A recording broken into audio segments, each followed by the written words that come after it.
Hello everybody, my name is Happy and I'd like to welcome you all to my history reaction channel. Today we'll be taking a look at the Russian Navy sucks, except that one time, by a channel called History of Everything. This channel appears to be from Australia, which is great.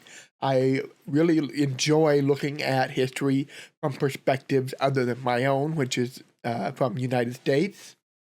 So anytime I can find content that comes from any other country, I really kind of tend to bump that up in my list of things I want to cover. This particular video is a viewer request. I've been sitting on it for some time. In fact, I got it shortly after we did the video on the dumbest Russian voyage that nobody talked about by BlueJay, and that was way back in the first week of my channel. So I've been sitting on this for a little while. But it's time. I'm trying to knock off as many of the items on my request list as I can. And it's time we get this one out there. So let's find out about that one time the Russian Navy didn't suck. If I'm not mistaken, I think they're actually talking about the Aurora, just based on what I saw glancing at the channel. But I'm not 100% sure on that. So let's go ahead and get into this. If it is the Aurora, I'll have plenty to say. So lately, I've been really getting into Formula One and enjoying it. Well, I did forget. I will leave a link to the original content in the description below. If you like what you see here, please head over to History of Everything and let them know that we appreciate the hard work they put into their video. Alright, with that said, let's continue. not lately, my interest peaked over the last year and a bit, but this season, I've been really enjoying watching an Australian man in a papaya rocket bullying everyone. Okay. And one night, on my autoplay, the great Google overlord decided to use its spyware to play me a video that I didn't know I needed to see. Okay. This one. And as I was laying there giggling, half asleep, forgetting how a video on a Greek cargo ship that totally wasn't destroyed in a tax fraud led me to this, I heard the lines, "Put it in simpler words, Red Bull is in a master-slave relationship with Max." Yes, Okay. I'm aware this is dragging, but don't worry, I have a point. This entire situation of the Mr. Dutchman beating the ever-loving crap out of his broken home, aka Red Bull, until it cooperates and gives him some semblance of what he needs, is a great analogy for the one time the Russian Navy produced probably the most competent ship it has ever made. Aurora. Yes. Yes. Alright. I was not kidding when I said years ago that I would come back to the Aurora. I genuinely love this boat, and it is actually what got me into studying specifically the Russian naval history and all the many calamities that I've showed you along the way many moons ago, when my 11-year-old self unlocked it in the 2D game Navy Field. Yeah, that's a flashback and a half for people who know what it is. Anyway, the Aurora is to this day, in my humble opinion, the best looking thing to ever come out of that insane empire. And I mean, just look at it. Look at it. How can you not love it? Genuinely, the only thing I'm sad about not being able to visit Russia ever again for, you know, all the airmail I've helped deliver, is the fact that I won't ever be able to see this thing in person. I have seen the Aurora in person. That's why I was hoping that's what he'd be talking about. It is visible in the Bay of Finland. It's right outside St. Petersburg. That's where it's harbored. It is now a museum ship. I didn't get to go on board when I was there. We had too many other things we wanted to do, which is kind of sad because I kind of wanted to go on board. But it's a beautiful ship. And I've been on a lot of warships over the years, here in the United States especially. But I really wanted to see that one. I didn't get the chance. Or I didn't get the chance to go on board. Let me reframe that. I did get a chance to see it. It wasn't very far from the Fortress of Peter and Paul, and we were just kind of doing a walking tour of the entire area when we came across this. We considered going on board, but we had an appointment to be somewhere else and just didn't have the time to do it. Anyway, I'll talk more about some of what I saw there if the opportunity comes up. But it is well worth seeing if you happen to be in Petersburg. It's right in the middle of where all the great sites are. The cabin of Peter the Great, the Winter Palace, the Peter and Paul Fortress, the Field of Mars. All of that's right there. The Church of Christ on Spilled Blood, which is where Tsar Alexander II was assassinated. All of it's right within easy walking distance of each other. That's literally the only thing that makes me sad about not visiting that country. That and getting a chance in their archives, but let's be real, that was never happening. See, the Aurora bucks the trend, given that on the Voyage of the Damned and throughout its career, yes, the Kamchatka Voyage of the Damned, she was completely sane, as in totally sane, as in she was turned into a pincushion by different ships in the fleet because reasons, and because I feel like they were just upset that she was sane. And her crew, minus a little adventure that we'll get to in Madagascar, were also totally sane. They were competent. They had decent gunners. They were in general quite organized. I wonder if it has anything to do with this. Yeah. Wouldn't be that, would it? I doubt it. The Aurora began life on the 23rd of May, 1897 as one of 3 sisters of the Pallada-class cruisers, with her 2 sisters being named Diana and Pallada. See, now what you might be expecting here is yet another tale of an insane supership being forced to downsize over and over again. But no. Weirdly enough, there was no grand plan for these ships. See, they were built at a time when sanity began to prevail in the Russian Navy. And I think that can be said to have occurred because of all the insanity that was being busy pumped into the Circle mega yacht thing and the subsequent corruption charges for its designer. See my video on the Lavardia. Under the new Tsar Nicholas II, the early years of his reign were marked by, get this, an actual effort to fix the Navy. And this was done by reaching out to other nations who are far more experienced at building cruisers. This time, they chose the Royal Navy to reach out to. The Russian admiral spoke to at length about using the basis of the Apollo and Astrea classes to build something new, and it was sorely needed. See, at the time, the Russian Empire was looking to expand into what was being dubbed as Yellow Russia, aka Manchuria, and Northern China. This was being undertaken with the overall goal of forcefully relocating the Cossacks to the east and forcing the Chinese into orthodoxy. It would also crucially give them that warm water port that they have been obsessing over since, well, forever. Yes, the name Yellow Russia has all of the connotations that you think it does. They chose yellow for a very specific reason, but I digress.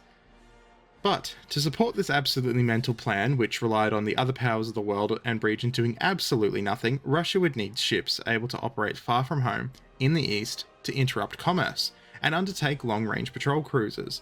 And so with that in mind, the Palladas were designed. Aurora herself, as constructed, was 6,731 tons, 126.8 meters long, 16.76 meters wide, and could sail at about 19.2 knots. 0.8 of a knot slower than her design speed, but she could range out for 6,400 kilometers at 10 knots. If you want that in freedom units, 7 washing machines and 53 ballparks, I don't know, figure it out. Okay. On this hull, she sported 8 6-inch guns as her main primaries, and 24 3-inch guns in single mounts. Yes, I'm aware that I used Imperial for the gun size. That's normal. Don't question it. To operate this ship, she sported a large crew of 578 men. All in all, Aurora wasn't special. But she wasn't bad. She was a solid ship, a solid design, and would be fantastic at the role of long-range commerce raiding voyages alone, away from the fleet. One thing I do know about the Aurora, I wasn't sure if he was going to mention it or not, but it, like he said, it was intended to modernize the Russian fleet, but by the time it got built, it was already somewhat outdated.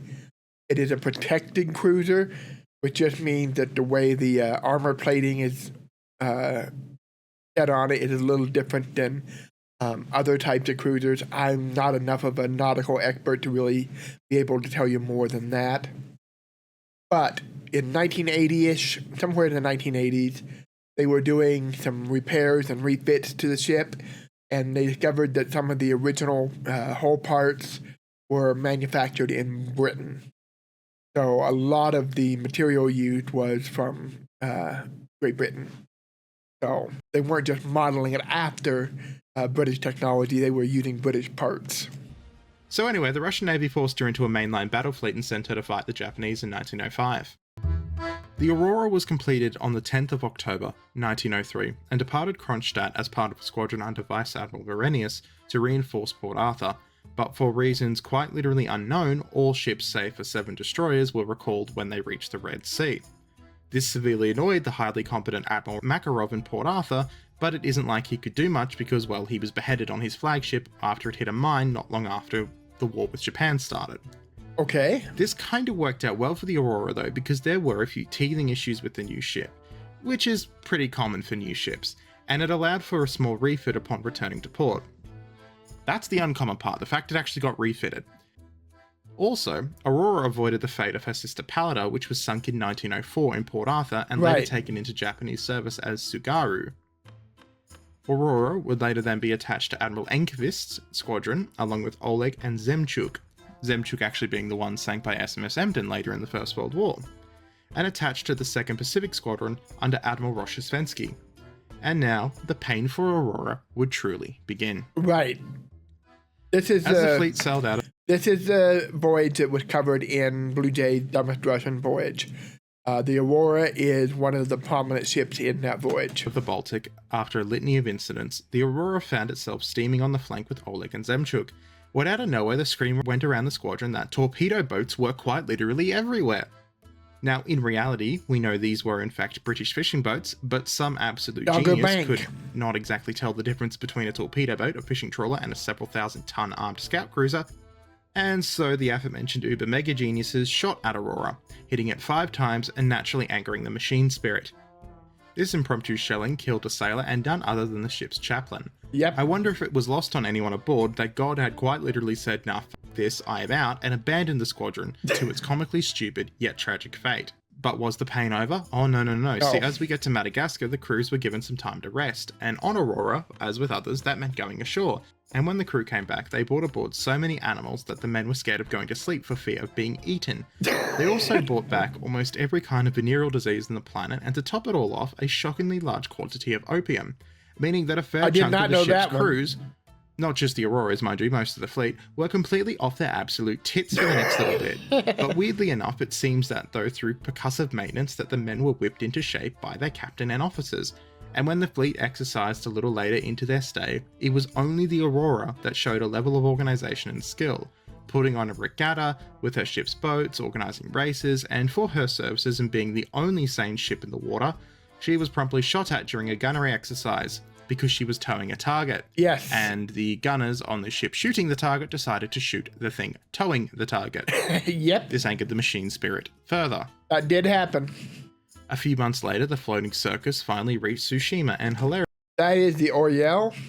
Hilariously, the squadron identified a Japanese ship as a Russian ship and signaled the nautical equivalent of, "Yep. Hi, we are here, how are you? The Oriel is the hospital ship. How are the kids?" The Japanese couldn't believe their luck and then quickly mauled the Russian ships, to use an F1 term, as the video began, like a Red Bull mauls the career of anyone who sits in the second seat. And before long, all major Russian warships were on fire at best or sinking at worst. Right. The Aurora itself had taken about 18 hits, and her captain had been killed. Admiral Enquist had a choice here. He could follow orders and charge into inevitable death, or leave. It is said that at the end of the first day, he assembled his officers and announced to them 2 things. 1, he was moving his flagship from the damaged Oleg to the less damaged Aurora, and 2, the 3 cruisers under his command were leaving and not taking part in a suicidal operation. Right. They head for Manila. And so the Aurora led the 2 other cruiser squadrons south to Manila into the American-controlled Philippines, where they remained in turn to the end of the Russo-Japanese War. Meanwhile, the Aurora's sister ship, Diana, also with the fleet, made for and was interned in Saigon. Yes. The Aurora would escape the battle that sank so many of its fellow countrymen, and made its way back to European Russia in late 1905, where she went into well-deserved extended refit. That is pretty damaged looking. The next few years were relatively quiet, and the First World War was, for Aurora, like most ships of the Baltic Fleet, also quite quiet. It is no secret that if the Russians came out to play in force, that the powerful German high seas fleet could put it to the bottom so fast it would make Tsushima look like a picnic. So for once, Aurora actually got to do the job it was designed to do, performing long-range patrols and occasionally assisting with shore bombardment. In 1915, the ship would receive a slight change to her gun power, with her new armament being 14 6-inch guns, and a lot of the removals of the smaller secondaries. And in late 1916, the ship was sent to St. Petersburg, now Petrograd, for repairs. But the thing is, late 1916 Petrograd is a very dangerous time to be a member of the Russian royal family. Right. Or really officer class in general, because as the crew sailed into their home port, they discovered that the rule of law had totally broken down. That the people were cold, that there was little food, and in general the city was on a knife's edge. Within a few short months, much of the crew felt sympathetic to the Bolsheviks. Likely the machine spirit aboard did too. As tensions between the men and their officers, who were predominantly Tsarists, grew, More and more of the enlisted started to not worry about hiding their beliefs, and they wished for change. And things finally came to a head in February, well, March. The February Revolution is actually in March, because Yeah, well, I'll let Russia him used say the it. Julian calendar, not Right, the Gregorian, but that's a whole other exactly. thing. The officers aboard Aurora eventually snapped and fired their pistols at the men in a foregone conclusion to attempt to restore order. That's the fortress of Peter and Paul in the right off of the shore of St. Petersburg in the Bay of Finland. Some of the czars are buried there. Not many, because, of course, from Peter the Great up until they moved back to Moscow, which actually, so all of them after Peter the Great, because I'm not sure which czar is the last one that was buried here. The Romanovs weren't. I'm actually curious now. I'm going to look that up. Okay, so I looked it up, and yeah, this is the cathedral where the czars are buried. Pretty much all of them, from Peter the Great all the way up until Nicholas II, are buried there, including Nicholas II and his family were apparently repatriated here after they found the bodies. So there were only two that weren't. It mentioned Paul, and I can't remember what the other one was. But there are two that are not buried here. All the other ones from Peter the Great up until the end of the czars are buried in that cathedral. In response, the crew armed themselves, seized their captain, and demanded that he join the revolution and stand with a red flag to show his support. Right. When the captain refused, he was shot and killed alongside many of his officers in a purge. Yep. The crew then formed a revolutionary committee, elected a new captain, and raised the red banner. The Aurora was the first ship in the Russian fleet to officially join the revolution. Yep. Later that year There's in the August, palace. the men aboard would join in the defense of the Winter Palace, halting General Kornilov in his attempts to seize power. On the eve of the October Revolution, later that year, the ship and its crew would be assigned to dislodge the loyalist Tsarist cadets from the Nikolaevsky Bridge, and after completing this task, the Aurora responded to a signal from the Petropavlovsk fortress, firing a single blank shot from its forward gun to signal the assault on the seat of the provisional government, which would ultimately give the Bolsheviks power. And that's really where the legend of Aurora comes from in Russian/Soviet history. Right. She started the October Revolution. She signaled the start of the October Revolution. Not quite the same thing as started it. After the Bolshevik seizure of power, the Aurora's crew was split up though, and used predominantly as land-based infantry, defending Petrograd against counter-revolutionary operations such as General Krasnov's attempts to unseat the Bolsheviks. The Aurora would remain more than ever, and as the empire slipped deeper and deeper into civil war, the communist leadership liked the idea of keeping the ship as a powerful combat-capable warship, but the reality was that the Reds' enemies were not at sea. They were to the south and to the east, and really each other because they all hate each other as well. And so Aurora was put into mothballs. When my wife and I were visiting St. Petersburg, somewhere on the beach here on the Peter and Paul Fortress Island, there were some naked bathers, sunbathers. That was a bit of a shock. She's Russian. She wasn't expecting it. I certainly wasn't. In a very public area like this anyway. That was quite the sight. That is, until 1922. Then starting underneath the people, inspired us the tale of the band that we love. The 1920s, as we have discussed so many times now, was a period of attempted rebirth for the Russian, now Soviet fleet, and any capable hull able to be used was being used. Thankfully, the Aurora was in good enough condition that she wasn't subject to some kind of abomination-style rebuilding, Right. like the battleships, and she was recommissioned in 1922 as a training ship to prepare the crews for new ships being brought into service or refitted. Until 1933, the Aurora would live out her twilight years sailing around the Baltic with trainees showing the flag to Germany and other Baltic states. It should be noted that during this period, only Aurora and Comintern, another cruiser, were really able to do this, with all the other major ships in the Baltic in refit or completely unseaworthy.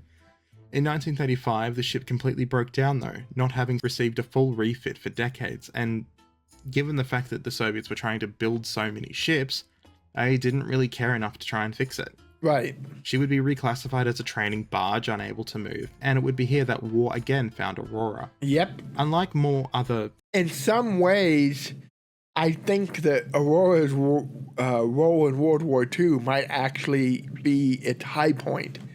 But we'll get into that as we go along. Modern ships in St. Petersburg. Aurora would not act as a floating battery, being stripped of her guns and crew who were sent to the front to defend the city. The ship was only left with a single small 76mm anti-air gun to fight off air attacks, and this would prove not enough. Aurora would be sunk at her moorings in shallow water. By 1944, the ship was safe and out of range, and given her history, Stalin and the Central Committee gave the order to turn the ship into a museum. So, the reason I say, because he doesn't go into it, the reason I think in some ways this is the high point of the Aurora, even though it was stripped of parts and basically left to sink in the harbor during this World War II, during the siege of Leningrad, is because the guns that were stripped from it were placed strategically along the Neva, and I think some of them ended up in the field of Mars, although I could be wrong about that. I seem to remember reading something while I was there that suggested that anyway. But I've read some writing, because I've done a lot of reading on the siege of Leningrad. I've read some writings that the guns of the Aurora were instrumental in preserving some sectors of the city from German advance. So even though the ship itself is no longer in service, its guns are still protecting the city. And if you know anything about the siege of Leningrad, I did a video on it just a week or so ago. A really tragic period. It is a siege that's almost 900 days long. Thousands upon thousands of people starved to death. It's a horrible time for the Leningraders. And having those guns there to help protect the city, like I said, there's multiple accounts of those guns being crucial in protecting some parts of the city. So the Aurora indirectly probably saved thousands of lives that way. Honor the glorious memory of the revolution. Keep in mind the event's propaganda value in Aurora in legitimizing Stalin as the okay, so that's post-SSSR, the Soviet post, 4 kopecks, I believe. October Revolution, Urania, Homeland, Slava. I do remember what Slava is. I don't remember. Anyway, definitely got something to do about the October Revolution for sure. But yeah, interesting stamps. I went to a small phase of stamp collecting. Didn't last long. My grandfather was much more into it. I wish I still had his stamp collection. Probably worth a fortune because he was collecting them when he was a kid, and then World War I, right after World War I. So. Successor of the revolution, aka the revolution Aurora had started, aka Lenin's true successor. In 1957, the ship was finally repaired and opened as a museum ship in Leningrad. Yep. And she would stay there until 1984, where for 3 years she was put in a shipyard to be repaired to save us from sinking. The decision was made here to replace the entire hull below the waterline with a new welded hull, begging the old ship of Theseus, is this actually the Aurora or not question. See, that's a thing that comes up a lot with museum ships when they largely have to be rebuilt. Things like the Aurora, they do have to be rebuilt, or things like the Niagara or the HMS Victory. Eventually, things are going to need to be replaced. Things are going to need to be removed. Wood does degrade, as does metal. So if you do replace more and more of a ship, is it still the same ship? Yes. Is it still the same museum? Is it something new? Hence the ship of Theseus question. The argument is relatively commonly made for the USS Constitution. However, the US government does rely on a grove of the same kind of trees that originally built the Constitution, so you can kind of see how they fix that. Similar to Victory, which uses wood coming from Scandinavia, as the Royal Navy used to. So there is an in-depth argument to be made here about whether or not it is an authentic museum or not. I argue that it is because ships get maintained all the time. It doesn't make it not at the same ship, it just gets maintained. During the refit of Aurora, though, they did discover that significant parts of the ship's hull was actually made in Britain, including significant parts of the armor. Now, you think that would be it, right? It's just a museum ship now. The Soviet Union is gone, but nope, the ship still has value in propaganda. And because of that, the current Russian government decided in 2013 to recommission the ship into the Russian Navy as its flagship, similar to how the Canadians use HMCS Haida or the British use HMS Victory. They are technically commissioned warships and the spiritual flagships of those respective navies. But that leaves us with one big problem. It's now the Russian Navy who is responsible for the upkeep and the maintenance of Aurora. And I can make it worse, because it's not just the modern Russian Navy who's responsible, it is specifically a project under the control of Shoigu! I take it he doesn't like the guy. Shoigu. Shoigu is now responsible for the maintenance of a very old, very fragile museum ship that is now over 100 years old. I'm personally convinced half the money that goes to, or was meant to go to Aurora, is going to his bank account. So, you know, God help the Aurora. If the Mostra is anything to go by, she's doomed. But, you know, in saying that, the machine spirit inside it has probably seen worse. It was with the 2nd Pacific Squadron after all, so you win some. Right. You lose more. You lose a lot more. But anyway, thank you all for coming. All right. I hope you enjoyed. Like, comment, subscribe. I keep getting told I need to advertise my Patreon more. I do have one. I also have an Amazon thing because I know people don't like using Patreon after the Apple changes. So yeah, it is a thing. I don't really do it often, which is not good of me. I should do it more, but it's links, description thing. I think we're done with this. Yeah, that was interesting. The Aurora is a fascinating ship. It's, as far as I know, one of the handful, I don't even know if there are any others, ships that was given basically a military award by the Soviet government in recognition of its service. I'm not sure if there's any others or not. I know there's not many, if any others. It's a fascinating ship, and like I said, I really wish we could have gone on board. We did go out and walk alongside it. We did stop at the gift shop that's right outside and look around there. It's a fascinating ship, and like I said, if you ever get to Petersburg, I wouldn't recommend it now with all the war going on, but if I had to pick any place outside of the United States that I'd want to visit again that I've been to, that would be by far the number one on my list is St. Petersburg. Of all the major cities that I've been to, and I've been to a lot of major cities around the world, but mostly here in the States, but I've been to London briefly, Frankfurt in Germany, and others. St. Petersburg by far my favorite. I just love that place. And so many of the historical sites are all right in one spot with easy walking distance. So it's really a fun experience. And having all those canals, you can actually tour a lot of the historical sites by boat, which is also kind of fun. So anyway, that's my plug for visiting Petersburg if you ever get the chance. And I don't think I have anything else to add, so we'll just call it good for now. I hope you guys enjoyed that. Thank you to the folks that requested this. And I've got one more request related to the Russian Navy. And this one has to do with how the Russian Navy lost to Czechoslovakia, a country that has no coastlines. And that one should be fun too. I'm familiar with the incident. It's actually kind of amusing in a way. And it features Lake Baikal, which is another destination in Russia that I really want to visit someday. It is, by some metrics, the largest freshwater lake in the world.